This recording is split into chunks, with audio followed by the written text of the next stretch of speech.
नमस्कार सर्वांना, कसे आहात सर्व? तर आज आपण अगदी 15 मिनिटात झटपट बनणारा गव्हाच्या पिठाचा पिझ्झा बनवणार आहोत, अगदी बाहेरच्या सारखा। तर त्यासाठी मी एक चपाती करतो तेवढा एक उंडा घेतलेला आहे। त्याच्यामध्ये मी मोजरेला चीज भरवलं आणि जाडसर असं त्याला लाटून घेतलं।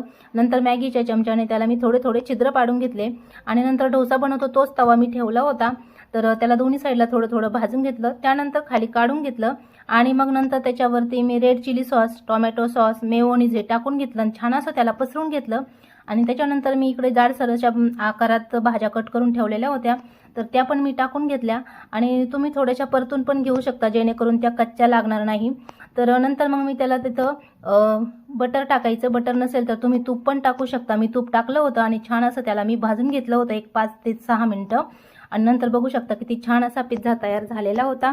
तर आशिका म्हणत होती की पहिली मला दे, मग मी तिला दिला। व्हिडिओ आवडला तर नक्की लाईक सबस्क्राईब करा। बाय सर्वांना।